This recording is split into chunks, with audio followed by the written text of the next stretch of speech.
Vamos lá então falar sobre o caso do Andreas Topeira, né? O pênalti perdido pelo Memphis, e tentar falar aqui de uma forma mais crítica e mais analítica, sem muitas paixões, sobre o que diz a regra do jogo com relação a esse caso, qual é talvez a possível punição do Andreas Pereira, o caráter dessa punição, se isso vai mudar alguma coisa, né? E uma crítica também com relação à mídia, à imprensa e todo esse purismo aí que eu acho que tem tons de hipocrisia. Eu sou o Dimas, esse é o canal Fanatíssimo e bora trocar essa resenha.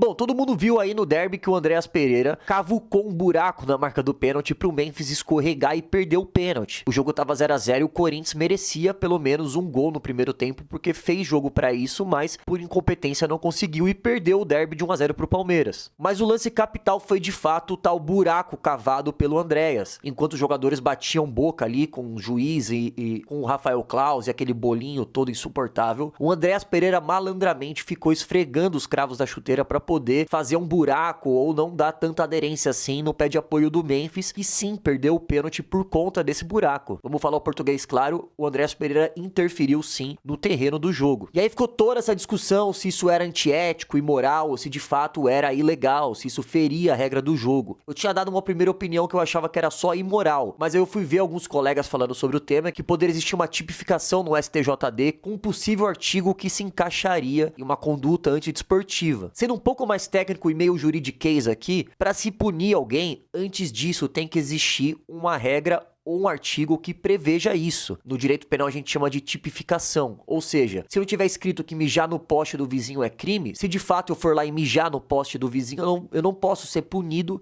por mais que aquilo seja muito escroto, porque isso não tá dentro das regras do condomínio, tá? Então eu só poderia ser punido se tivesse antes escrito que não pode mijar no poste do vizinho. E eu tenho que conhecer essas regras, elas têm que ser publicadas para todos os condôminos. Então no caso do Andreas Pereira não existe uma tipificação clara dizendo que cavar buracos no campo é passível de punição. Existe um artigo que dá para encaixar, tá? Que é o artigo 258 do STJD. O artigo diz o seguinte: assumir qualquer conduta contrária à disciplina ou à ética desportiva não tipificada pelas mais regras deste código. Eu tô trazendo esse artigo aqui porque aparentemente é o que saiu na mídia aí dizendo que seria o artigo que se utilizaria para tentar punir o Andreas, tá? Só que esse é um artigo aqui de tipo amplo, né? A conduta, entre aspas, criminosa não é tão bem definida assim, né? Ou vocês sabem me dizer o que é conduta contrária à disciplina ou à ética desportiva? Pode ser várias coisas, né? Mas se a gente for fazer uma interpretação um pouco mais extensiva da coisa, talvez caiba você fazer um buraco de propósito para o seu amiguinho escorregar na hora do pênalti. A pior pena possível para essa conduta antidesportiva ou antiética seria uma punição de 1 a 6 jogos de suspensão, o que eu acho que é praticamente impossível de acontecer. O que o Rafael Claus poderia fazer no campo seria dar cartão amarelo pro Andreas, mas para isso acontecer, o Rafael Claus tinha que ver o lance, coisa que nem ele, nem todos os jogadores do Corinthians viu. E se de fato ele visse e desse amarelo, o que ia acontecer? Ia chamar o jardineiro pra arrumar o gramado? Ia bater na outra área? Como que isso ia acontecer, sabe? Esse lance só seria impedido se de fato os jogadores do Corinthians ficassem próximos e cercassem a marca do impedimento. Pode parecer meio bizarro, até meio selvagem assim, né? Mas é o que de fato acontece. Não é só no Brasil, tá? Eu tô trazendo um lance aqui no campeonato alemão e o que o jogador faz o buraco de propósito e o cara erra. Então assim, esse tipo de malandragem não acontece só no Brasil. E aí eu queria entrar no caso do tal purismo e da hipocrisia da mídia. Vamos ser claro, tá? Sim, o Andreas Pereira fez algo que é de fato imoral, assim, imoral dá pra gente considerar que é. Ele cavou um buraco de propósito, estragou o terreno do jogo pro amiguinho dele escorregar de propósito e perder o pênalti, que é, como eu sempre falo,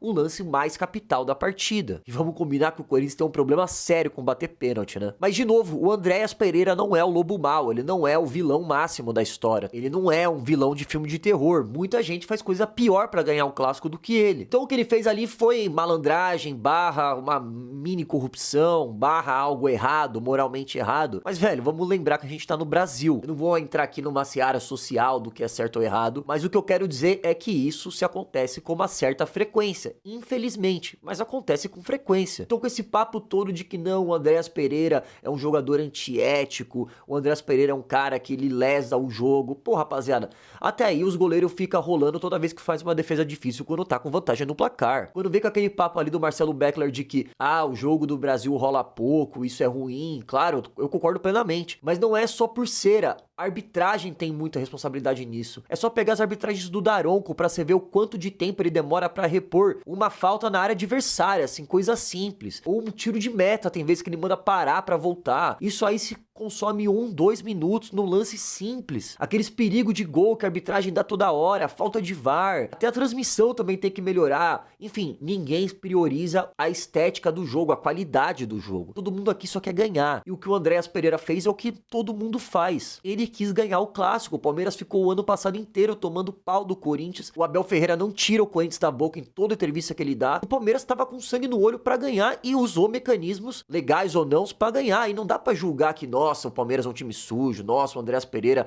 é a pior pessoa do mundo. Pô, mano, para com isso, velho. Isso aí é muita hipocrisia. Então, se a gente quiser entrar numa seara de que, olha, a gente precisa revisitar o futebol brasileiro, a gente precisa rever todas as regras, pô, mano, eu sou o primeiro a levantar a mão. Agora, o que não pode é, hora achar isso absurdo, hora não achar. Se o Everson do Atlético Mineiro, toda vez que ele fizer uma defesa com o placar na frente, começar a rolar, Conrado fez a Sport TV e depois meio que mandaram ele embora, falando algumas verdades, sem ninguém se incomodar, então não adianta de nada, entendeu? Se ninguém começar a criticar a qualidade da arbitragem, principalmente a condução do jogo, o cara errar um lance ou outro, beleza. É difícil pra caralho, eu não conseguiria ter essa qualidade, esse olho de lince todo aí. Mas mínimo preservação da qualidade do jogo tem que ser exigido, velho. As pessoas têm que pensar no jogo como produto, como qualidade, não pro seu time ganhar de 6-0 e dane-se, pisar na bola e fura a bola e tudo mais. Então a gente pode falar que talvez a conduta do Andréas seja antidesportiva, seja antiética, talvez, eu acho que é. Mas eu não sou aqui a valquíria da moralidade pra falar que, nossa, o Andréas Pereira é a pior pessoa, o pior ser humano da história da humanidade, velho, não é. E ele fez o que tava nos recursos dele ali pra poder ganhar o jogo, velho. O Palmeiras tava jogando mal o primeiro tempo, o Palmeiras foi dominado pelo Corinthians. E se sai com 1-0, meio que a vaca vai pro brejo. Então ele tava defendendo o time que paga ele, que põe comida na casa dele. E tá certo ele, velho. O que tá errado é a maioria das pessoas ter essa indignação seletiva de achar absurdo só quando é contra o time dele. Ou a gente para tudo aqui pra discutir de fato mecanismos, condutas e até procedimentos pra melhorar o nosso jogo e priorizar a qualidade do jogo, deixar o jogo seguir, menos cera, menos simulação, menos buraco no campo, menos palhaçadinha que no futebol brasileiro aqui é rei de fazer, e focar no produto, velho, focar no que de fato importa. Não fazer de tudo para um time ganhar, não enviesar uma transmissão, não parar o jogo porque o árbitro não consegue correr. Bom, se o Daronco não consegue correr, então não apita mais, velho. Você é obrigado a ter condicionamento físico. Ele não pode ficar parando o jogo 1, 2 minutos porque ele tá cansado, ou ficar arrumando o problema pra conseguir voltar pro meio campo. Esse tipo de coisa também é, entre aspas, uma catimba do árbitro, que faz mecanismos fora do jogo pra parar a bola rolando pra poder voltar a apitar. Então o que o Andréas fez foi mais ou menos a mesma coisa. Ah, ele fez um buraco no campo do Corinthians. Pô, pro palmeirense meio que dane-se o Corinthians, pra não falar outra coisa, entendeu? Os caras querem ganhar acima de tudo. Nenhum palmeirense aqui vai ser purista a ponto de falar, nossa, gente, eu não aceito a vitória porque, olha, o Andréas Pereira fez um buraco no campo do nosso rival, um campo tão legal e tão bonito, padrão FIFA, nossa, o nosso gramado é de sintético, deveria ser igual, eu não gostaria que alguém fizesse um buraco. Porra, mano, pelo amor de Deus, tá ligado? Pô, vamos ser adultinho, velho. Então, pra resumir, tá? O que o Andréas fez, se a gente tiver uma boa vontade ímpar de interpretar o artigo, talvez possa caber punição. Eu nunca vi alguém ser punido por fazer buraco no campo, tá?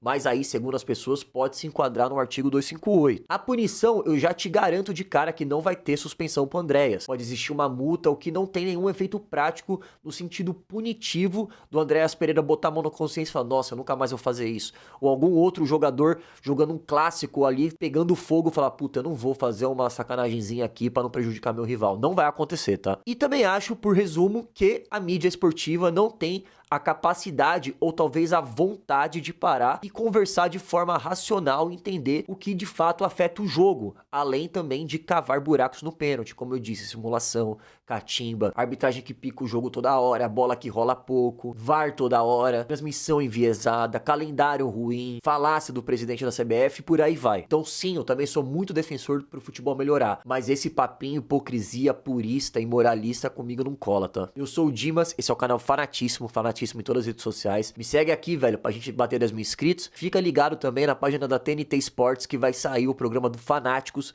do qual fiz uma participação bem legal e fiquei bem feliz de ir. E as coisas estão indo, velho, aos poucos a gente vai crescendo. Continua me acompanhando aqui, se vocês gostam desse vídeo um pouco mais opinativo, um pouco mais ácido, mais crítico. Deixa aqui nos comentários que eu leio todos, beleza? Tamo junto, rapaziada, e boa semana.